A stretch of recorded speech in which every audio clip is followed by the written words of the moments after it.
Hello, this is the Math 159 Gould Chapter 2 Section 2 video. It's about summarizing numerical distributions. So in the last video we talked about how you can graph numerical distributions with things like the dot plot, the stem plot, and then more importantly the histogram. So now, and we talked about summary values. Now we're actually going to start talking about what are the things that you want to summarize and what are the things that you want to describe for the distribution of a numerical variable. And there's basically four things. One being, what is the shape of the distribution? Are there outliers? What is the center or typical value? And finally, what is the spread or amount of variability? So we'll go into depth about these, but I want to point out that shape, that's from looking at the graph. So that's why we learned about the graphs first. And then you can see that the next two things are about, well, what's the typical value? Remember, there are typical values and then or common values, which means there must be uncommon or atypical values. That's what the outliers are. So the untypical values. We also call them extreme values. They're extreme in the sense that they are extremely far away and different from the typical or common values. And then finally, we have spread and variability. So let's first talk about shape.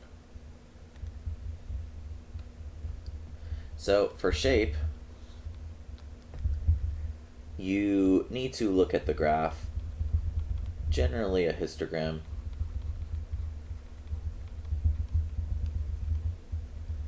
And there are several shapes. The first is the shape symmetric or skewed? And I'll explain this with examples in a moment. So let's go to our Pokemon database. Our beautiful, beautiful Pokemon database. So let's look at we're at the Pokemon. So we're gonna make a graph, we're gonna make a histogram, so I'm gonna go graph, histogram, and then let's look at special attack. Okay, cool, perfect. So I'm gonna copy this image. And then we're going to go back and, ooh, wow, too big. We're going to go back and look at it in OneNote. So 1 second.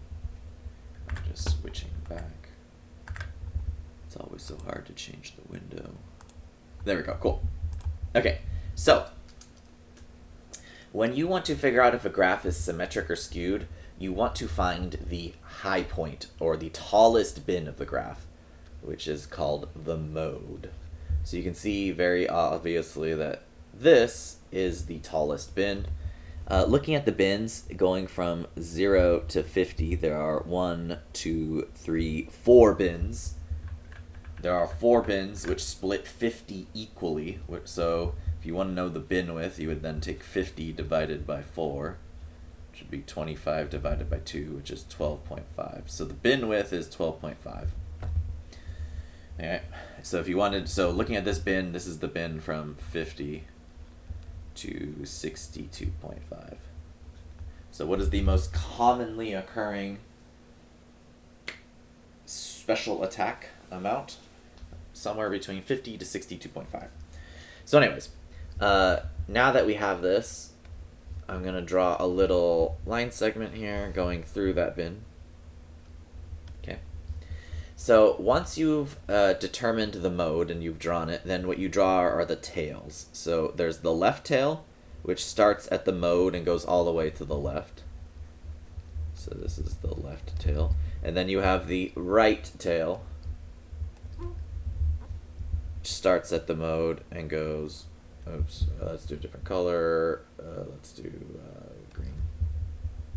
Starts over here, goes all the way to the end on the right. We call that the right tail. Okay. You can see in this case that the right tail is much longer than the left tail. So we would call this right skewed. So the shape of this graph is right skewed. You're skewed if one of the tails is longer than the other.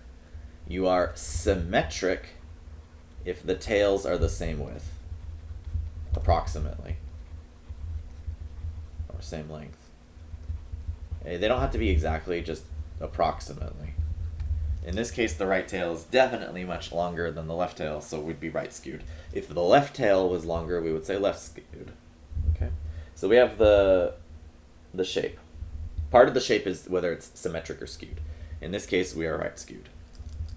Okay, what's another aspect of shape that we need to talk about? We need to talk about the modality.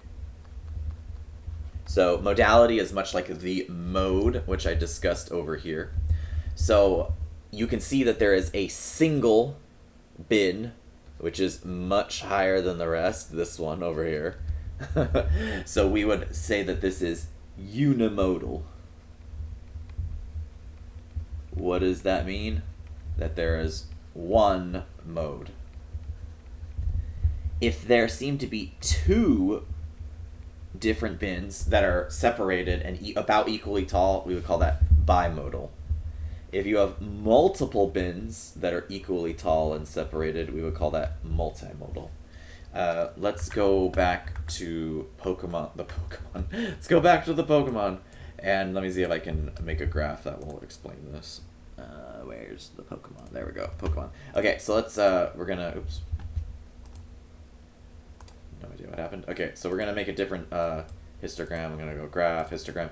We did special attack, let's look at special defense. Now that's also unimodal. There's this one tall bin right there, so never mind. Maybe defense. No, that's also unimodal. How about attack? Also unimodal. How about speed? No, that's unimodal. Capture rate? No, that's unimodal. Wait. No, that's definitely unimodal. No, not what I want.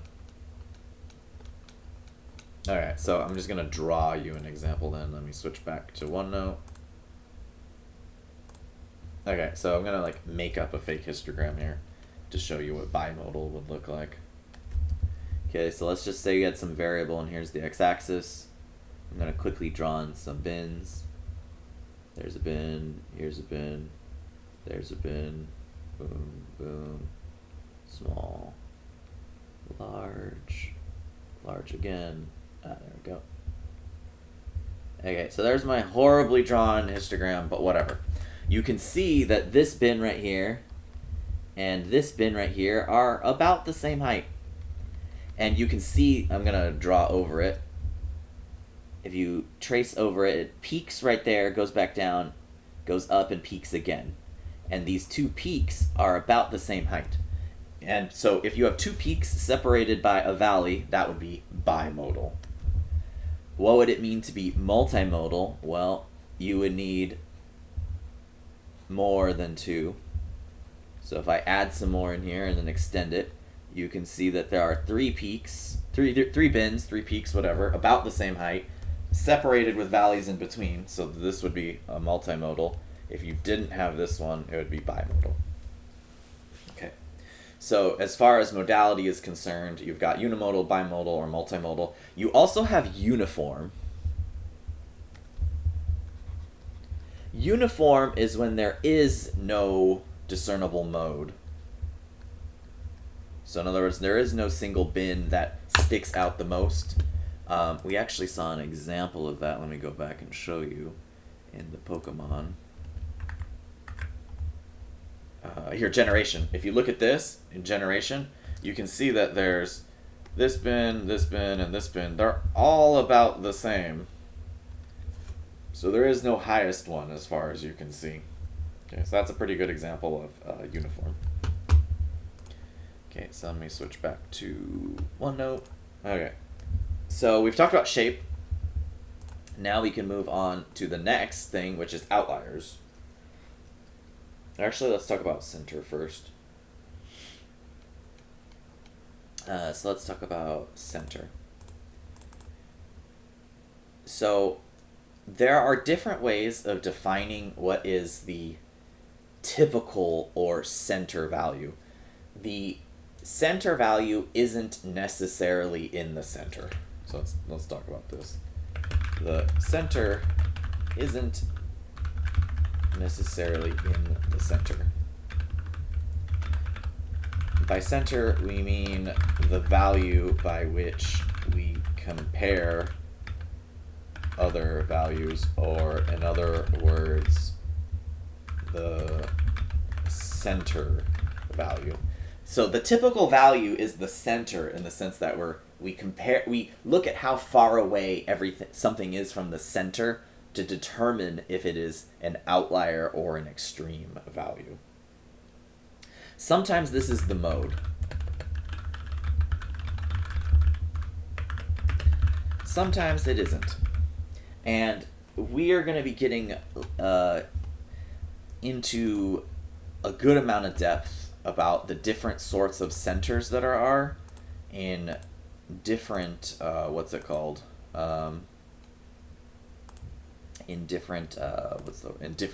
in sections that are later.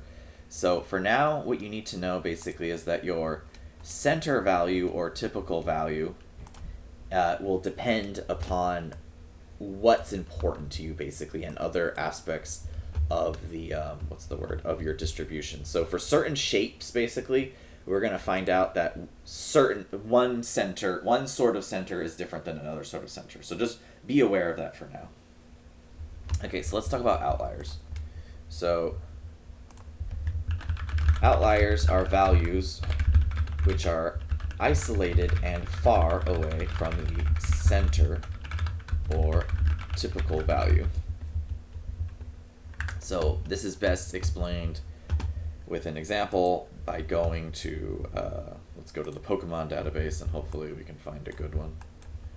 So 1 second while we switch over.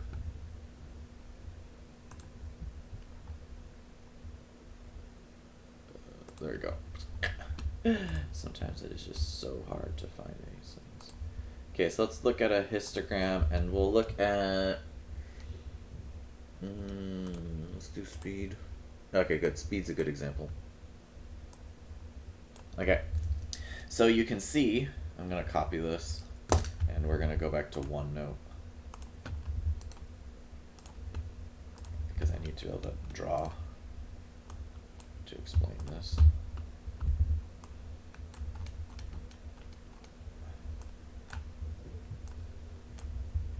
Okay, we switch over.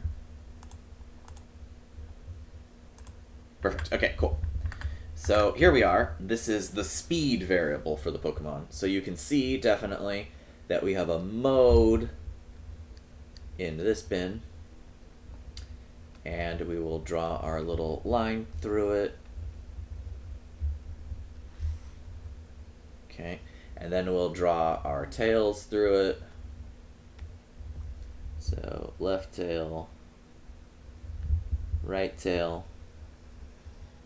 You can see that the right tail is much longer than left tail, so this is right skewed.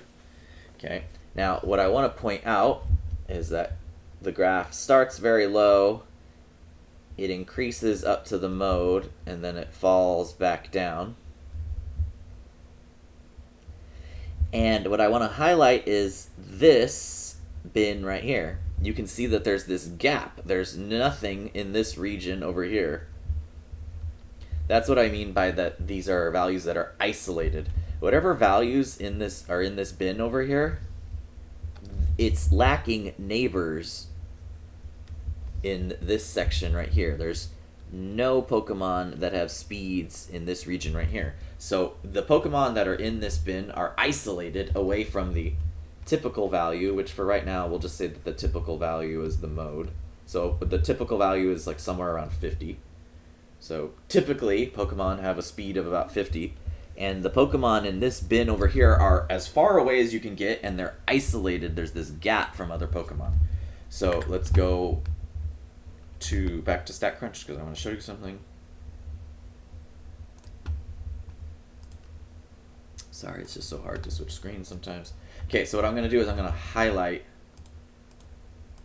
Okay, what's going on? There we go. I'm going to highlight the stuff in that bin. And apparently there's one row. There's one Pokemon in that bin. So that Pokemon I would say is definitely an outlier. So let's just quickly find where it is. Because it's Deoxys, and Deoxys has a speed of 180. So what ends up happening is that there's this one Pokemon in this bin over here, and there are no Pokemon in this region over here. So 180 is very fast, very large, and far away from the typical value of approximately 50 over here. And it is isolated from the other Pokemon. So that Pokemon, Deoxys, has an outlier value in terms of speed. What does it mean to be an outlier again? It is a value which is isolated and far away from the center. So you need to find a bin that has very few things in it, very far away from the center or typical value, and there are gaps. Okay, so we talked about outliers, we talked about the center. Let's now talk about the spread. So spread, or variability, speaks to how far subjects are typically from the center or typical value. So let me draw a fake histogram here, basically. Let's say your center is right here. So there's my bin, and there's another bin, and there's another bin, and there's another bin. Okay. Now I'm going to compare that with another histogram that I'm going to draw. That will be the center. There's my center bin. And then I'm going to add in some other bins.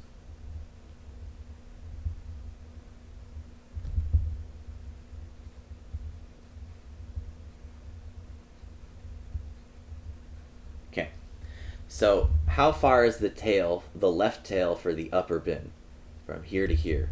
How long is the left tail for the lower histogram, from here to here? What about the right tail on the upper one, from here to here? What about the right tail on the bottom one, from here to here?